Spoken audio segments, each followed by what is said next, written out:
Hello everyone, welcome you all to in this session. In this session, we are going to discuss about the syllabus of the 10th standard biology because now onward we will continue with our syllabus. अब आने वाली जितनी भी videos होंगी उसमें हम पूरे 10th class के बायोलॉजी जो सिलेबस है वो कवर करेंगे। तो जो हम सिलेबस हम कवर करेंगे वो हम चैप्टर वाइज करेंगे। चैप्टर्स के आगे जो टॉपिक सब टॉपिक्स है उनको वन बाय वन डिस्कस करेंगे। बट सभी टॉपिक्स का सिलेबस करने से पहले you need to understand the what is the syllabus of the 10th class biology. तो now I will explain you what you have to study in whole session. तो हमारे 10th standard में 6 chapter है biology में। इसमें first chapter है life processes, second one is control and coordination, third is how do organism reproduce, means process of reproduction, fourth is heredity and evolution, fifth is environment, and sixth is natural resources or conservation of natural resources. So total 6 chapters are there. Then our first chapter is life processes. See what are life processes? As the name is suggesting that life processes means all those processes, all those activities which are performed by any living organism for survival. कोई भी organism है उसको जिंदा रहने के लिए क्या कुछ करना पड़ता है, उसके बॉडी के अंदर क्या क्या प्रोसेसेस हो रही हैं। कोई भी लिविंग ऑर्गेनिज्म है उसको लाइव रहने के लिए क्या चाहिए, उसको लाइव रहने के लिए जो कुछ चाहिए, यानी कि सबसे पहले तो उसको न्यूट्रिशन चाहिए, एनर्जी चाहिए। कोई भी लिविंग ऑर्गेनिज्म है ऑफ कोर्स अगर उसको एनवायरमेंट में रहना है, दूसरे फैक्टर से इंटरेक्ट करना है तो इट नीड एनर्जी, उसको एनर्जी चाहिए। और एनर्जी कहां से मिलती है हमें? फूड से। तो जो फूड लेने की प्रोसेस है that process is called nutrition. तो what is nutrition? Nutrition is the process of taking and utilizing the food by any living organism. और क्या चाहिए? ऑफ कोर्स मूवमेंट, कि any living organism it will grow. किसी भी organism की growth होती है या living organisms has to move from one place to other place for any purpose, for food, water, shelter, reproduction. कोई भी living organism है वो move करेगा, either the living organism will move or the parts of the body will move. तो movement is another characteristic feature of living organisms. तो life processes में first है आपका movement, then nutrition. As I said you that nutrition is the process of taking and utilizing the food. After that digestion. See, whatever the food living organisms take, living organism जो भी food ले रहे हैं, this food is taken in big form or big molecules. तो big molecules का जो food है that food needs to be digested. तो food का जो digestion है तो ही उससे से एनर्जी मिलेगी हमें। तो लिविंग ऑर्गेनिजम्स की या लाइफ प्रोसेसेस में एक लाइफ प्रोसेस है आपकी digestion, means the process of break down of the big molecules of food into smaller ones. After that respiration. As you know every living organism take oxygen from the environment and releases carbon dioxide in the environment, mean exchange of gases, intake of oxygen, breakdown of food, and then release of carbon dioxide. That process is called respiration. Every living organism perform respiration. बिना सांस लिए तो कोई नहीं रह सकता, तो respiration. After that है excretion. देखिए जो भी living organism है, a large number, मतलब hundreds of chemical reactions are taking place inside our body. Living organisms की body में कितनी ही ज्यादा reactions हो रही हैं, जितनी भी एक्टिविटीज और अंदर हो रही हैं, इन एक्टिविटी से जो वेस्ट प्रोड्यूस होता है that waste needs to be excreted time to time. वो जो वेस्ट है उसका बॉडी से एक्सपेल होना बहुत जरूरी है। तो that process of release of the waste substances from the body of any living organism is called excretion. तो लाइफ प्रोसेसेस में एक और प्रोसेस क्या है हमारी? Excretion, means the process of expelling of the waste material from the body of any living organisms. After that, transportation. Transportation, life process, next life process क्या है? Transportation. Transportation means the movement of any substance from one place to other place. And we are talking about biology, so we will say that transportation is the process of movement of any substance from one place to other place within the body. For example, transportation में suppose कीजिए respiration perform कर रहे हैं, आप oxygen ले रहे हैं, you are taking oxygen from your nose and this oxygen is moving to the lungs, then from lungs to all the body parts. तो means transportation of oxygen is taking place from your nose to the lungs, then to the body parts, and in the body parts carbon dioxide is being produced by the process of respiration. So carbon dioxide is being transported from the body parts to the lung, then expelled out from the lungs. इसी तरह से जो transportation है that may be of any molecule like glucose है, हमारी body में जो glucose है that is formed completely, जो डाइजेशन से ग्लूकोज बनता है, that takes place in the small intestine. तो from small intestine it is transported to all the cells of the body. तो transportation is another very important life process. देखिए जो transportation है इसको हम सर्कुलेशन भी बोल देते हैं. क्यों? क्योंकि जो हायर एनिमल्स हैं लाइक ह्यूमन बीइंग, तो we are having a complete circulatory system from the transportation, for the transportation of the molecules from one part to other part of the body. तो आप सर्कुलेशन कह लीजिए, transportation कह लीजिए, एक बात है. इसके बाद है नेक्स्ट लाइफ प्रोसेस क्या है हमारी, रिप्रोडक्शन. तो रिप्रोडक्शन क्या है? Reproduction is the process of reproducing, means reproduction means the process of producing the new organisms by the pre existing one. कि अपनी किसी ऑर्गेनिज्म जो है वो अपने ही जैसे संतान पैदा करता है, अपने ही जैसे बच्चे पैदा करता है, दैट इज कॉल्ड रिप्रोडक्शन. तो these are the life processes that you have to study in your first chapter. अभी मैंने आपको सिर्फ इसका ब्रीफ बताया है कि what these processes are. What you have to do in first chapter, you have to study these processes in detail. As you will study, first we will study about movement and the types of movement, then we will study what is nutrition, the modes of or types of nutrition, nutrition in plants or nutrition in animals, because I said you as the process of intake of food is called nutrition na. तो different organisms have different methods to take the food. कोई organism है वो किसी और organisms की body से अपना nutrition ले रहे हैं, कुछ ऑर्गेनिजम्स अपना खाना खुद से बना रहे हैं, कुछ बैक्टीरिया ऐसे हैं जो डेड एंड डिकेइंग मैटर पे रह रहे हैं. तो how the process of intake of food takes place, on that base you have to study the types of nutrition. Then you in nutrition chapter you will study about nutrition in plants, that is photosynthesis, and nutrition in animals. After that you will study about digestion in detail.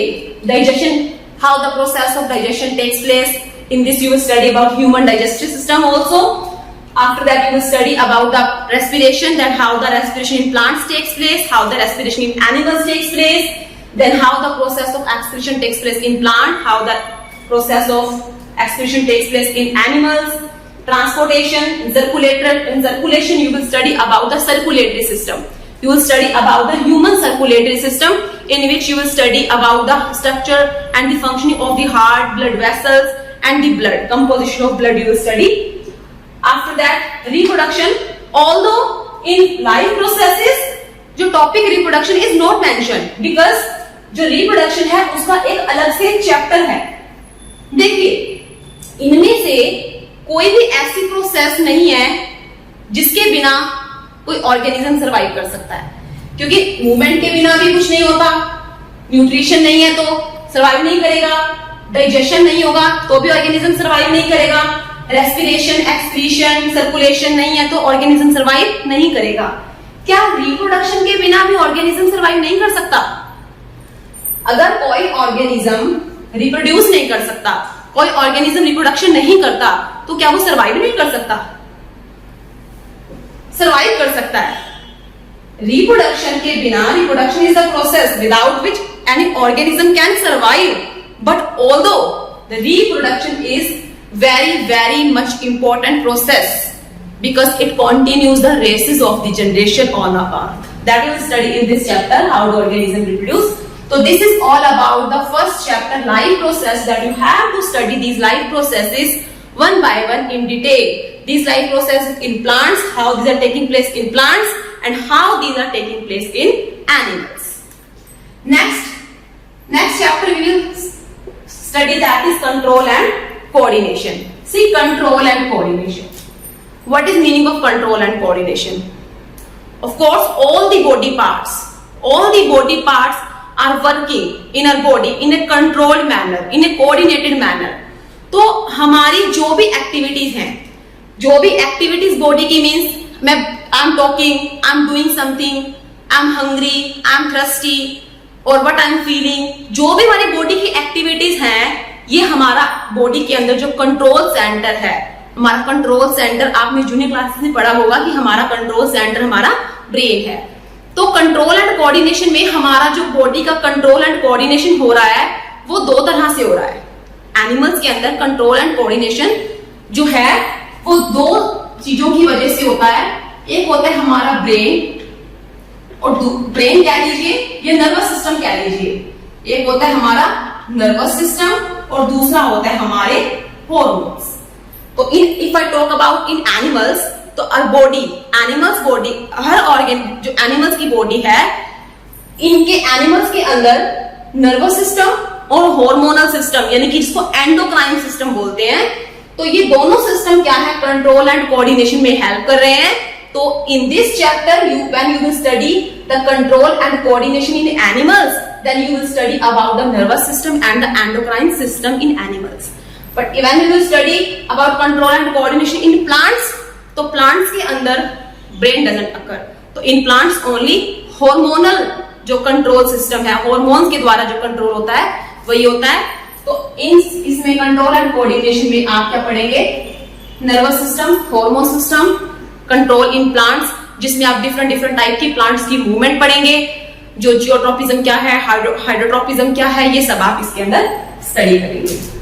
After that और third chapter, how do organisms reproduce, again that reproduction क्या है, अभी मैंने बताया था 2 minute पहले आपको कि reproduction is the process of producing the new organisms from the pre-existing one, कि पहले वाले ऑर्गेनिज्म जो अर्थ पे हैं ये अपने ही जैसे संतान पैदा कर रहे हैं, अपने ही जैसे नए ऑर्गेनिजम्स पैदा कर रहे हैं, इसे हम क्या बोलते हैं, रिप्रोडक्शन।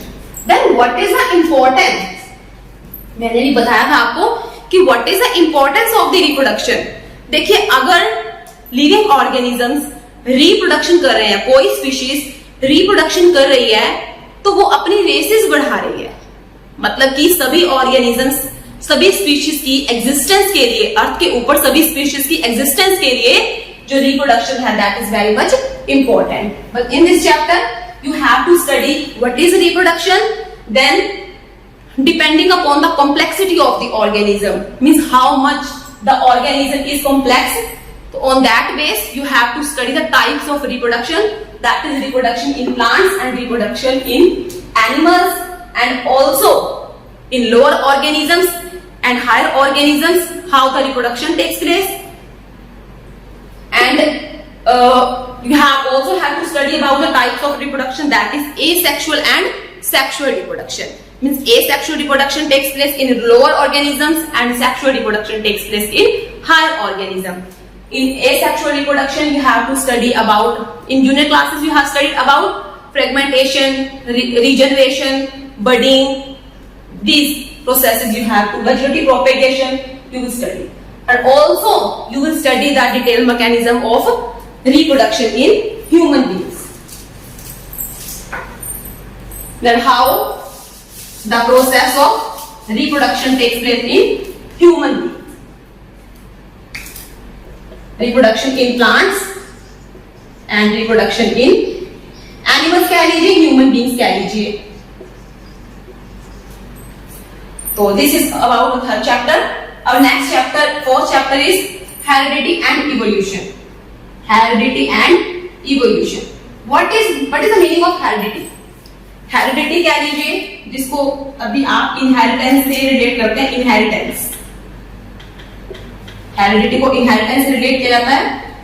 हेरिडिटी और इनहेरिटेंस क्या है, it is a process of transmission, transfer of the characters from one generation to the next. कोई भी पेरेंट्स हैं, जब वो अपने ही जैसे बच्चों को पैदा करते हैं, तो उन पेरेंट्स के करेक्टर्स अगले उनके बच्चों में जाते हैं, उनकी अगली जनरेशन में जाते हैं। कैट ऑलवेज कैट को जन्म देती है, रैट हमेशा रैट को बर्थ देगा, डॉग हमेशा डॉग को बर्थ देगा, एलिफेंट हमेशा एलिफेंट को बर्थ देगा, ह्यूमन हमेशा ह्यूमन को बर्थ देगा। ऐसा क्यों? क्योंकि जो भी पेरेंट्स के करेक्टर हैं, जो भी पेरेंट्स के करेक्टर हैं, जो भी उनके मॉर्फोलॉजिकल फीचर्स हैं, वो सारे फीचर जो हैं पेरेंट्स से उनके बच्चों में ट्रांसफर होते हैं। तो you have to study about heredity, that how the characters are transferred from one generation to the next, how the characters, how the features are transmitted from one generation to the next. तो इसमें आप बात करेंगे jeans level की, आप बात करेंगे किसकी? जीन्स की। जीन्स क्या है, फैक्टर क्या है, एलील्स क्या है। तो इस चैप्टर में ये थोड़ा सा बड़ा चैप्टर है जो थोड़ा टाइम लेगा आपका। तो in this chapter you will study about inheritance, you will study about inheritance, pattern of inheritance। इसमें आपको जो मैंडल्स के लॉ पढ़ने को मिलेंगे, मैंडल का वर्क, ग्रेगर जॉन मैंडल, जिनको कि फादर ऑफ जेनेटिक्स बोला जाता है। इस चैप्टर में आप फादर ऑफ जेनेटिक्स यानी कि मैंडल के द्वारा किया गया वर्क पढ़ेंगे कि किस तरह से मैंडल ने हेरिडिटी एंड इवोल्यूशन में मैंडल के लॉ यानी कि मैंडल का वर्क है कि मैंडल ने क्या किया था। मैंडल ने पी प्लांट, मटर का पौधा जो होता है, उस पे एक्सपेरिमेंट किया था। जैसे अभी मैंने आपको बोला कि किसी भी पेरेंट, कोई भी पेरेंट है, जब पेरेंट रिप्रोड्यूस करते हैं तो वो अपने कैरेक्टर, अपने जो ऑफस्प्रिंग्स हैं उनमें ट्रांसफर करते हैं। सेम थिंग प्लांट्स में भी होती है कि जो मेल प्लांट और फीमेल प्लांट है, जब उनमें रिप्रोडक्शन होगी तो वो जो नया बीज सीड्स आएंगे, नए प्लांट पैदा होंगे, तो उनके कैरेक्टर में ट्रांसफर होंगे। तो कैसे ये जो पी प्लांट है, पी प्लांट के अंदर ट्रांसफर हुआ कैरेक्टर्स का, कैसे ट्रांसफर हुआ, कौन कौन से कैरेक्टर आगे गए, कौन डोमिनेंट था, कौन रिसेसिव था, डोमिनेंसी क्या होती है, रिसेसिवनेस क्या होती है। तो ये सारा मैंडल का जब लॉ पढ़ेंगे, मैंडल का वर्क पढ़ेंगे, तो यू विल स्टडी। इस चैप्टर को आपको ध्यान से पढ़ना है क्योंकि +2 क्लास में भी मैंडल का पूरा वर्क बताया हुआ है। तो अब आप इसे पढ़ेंगे मैंडल लॉ के बारे में। जब आप मैंडल का वर्क पढ़ लेंगे तो जो चीजें हैं आपको क्लियर हो जाएंगी। उसके बाद आप इवोल्यूशन के बारे में पढ़ेंगे कि इवोल्यूशन क्या होता है, व्हाट इज इवोल्यूशन।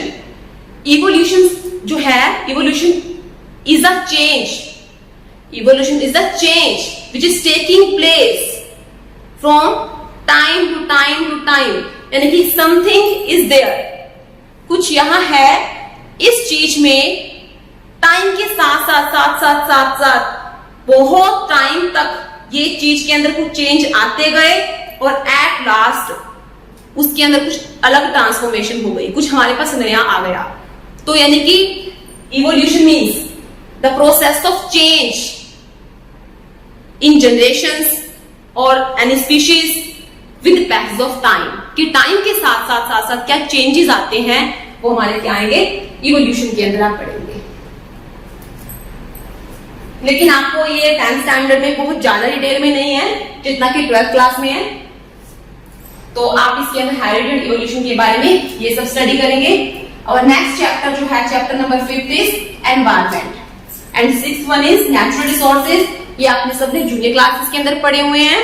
तो एनवायरमेंट और नेचुरल रिसोर्सेज दोनों को कंबाइन करके बताऊंगी। इसमें आप क्या पढ़ेंगे, इसमें आप environment, what is environment, environment क्या है, हमारे each and everything around us, हमारे आसपास, चाहे जो नॉन लिविंग थिंग्स हैं, लिविंग थिंग्स हैं, कोई भी चीज है हमारे आसपास, कोई भी, चाहे वो जिंदा है, नॉन लिविंग है, तो वो सारे क्या है, हमारे एनवायरमेंट के फैक्टर हैं। तो you study about what is environment, then you will study about the factors of environment, in which you study about abiotic and biotic factors of the environment.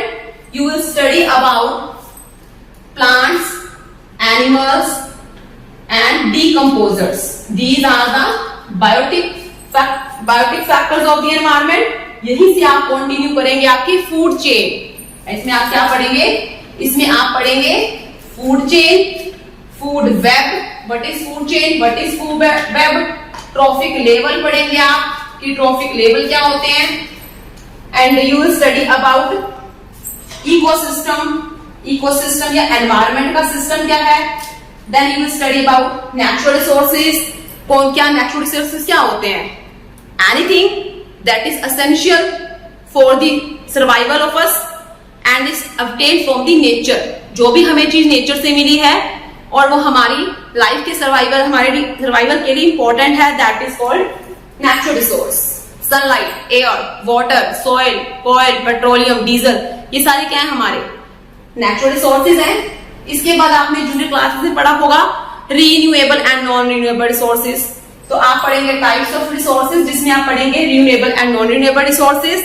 Then बहुत ही कॉमन टॉपिक जो आप पढ़ते हैं, how can we conserve our natural resources. हम हमारे natural resources को conserve सुरक्षित कैसे रख सकते हैं, जिसमें आप पढ़ते हैं कि हम 3R फॉर्मूला पढ़ते हैं.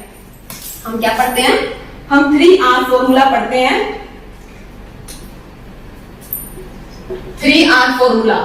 3R formula means recycling, reuse and refuse. Recycling, reuse and refuse. Recycling means बहुत चीजें ऐसी हैं जो हमारे जिसका हम रिसाइकिल कर सकते हैं, यानी कि ओल्ड सब्सटेंसेस है, कोई प्लास्टिक है हमारे पास, कोई पेपर है, अब वो यूज का नहीं है, तो हम पुरानी चीज से नई चीज बना सकते हैं बाय हीटिंग और बाय फैक्ट्रियल जो इंडस्ट्रियल वर्क. तो रिसाइकलिंग, किसी सब्सटेंसेस की रिसाइकलिंग करना. रीयूज, कोई हमारे पास कांच की बोतल है, एक बार यूज हो गई है, दोबारा यूज कर लीजिए. रिफ्यूज, मना करना. अभी प्लास्टिक पे कितना इश्यू चल रहा है कि कुछ चीजें ऐसी हैं जो कि बर्न करने से बहुत पोल्यूशन कॉज करती है या कंप्लीटली बर्न होती नहीं है, अनबर्नेबल होती हैं. तो वो क्या करते हैं, उनका हमें रिफ्यूज, उसका यूज ही नहीं करना चाहिए. उसके लिए गवर्नमेंट को बैन कर देना चाहिए कि वो चीजें, अभी जैसे प्लास्टिक की या पॉलिथीन बैग की बात हो रही है कि जो legally we can't give this bag, तो ये रिफ्यूज करना किसी चीज को. तो ये 3R फॉर्मूला क्या है? ये 3R फॉर्मूला जो है, this formula is the method to conserve our natural resources. Natural resources को कंजर्व करने के लिए एक ये रिसाइकलिंग, रीयूज और रिफ्यूज को हम 3R फॉर्मूला बोल देते हैं. तो ये जो है हमारे 6 chapter life processes, control and coordination, how do organism reproduce, heritage and evolution, environment and natural resources. These 6 chapters you have to study in your 10th standard. So this is all about the brief of the syllabus that you have to study these key points. So in the next lecture we will continue with our syllabus. So in the next lecture we will start with the first chapter, that is life processes, and we'll continue with all the life processes. So in the next lecture we will meet with what are life processes and with movement. Thank you.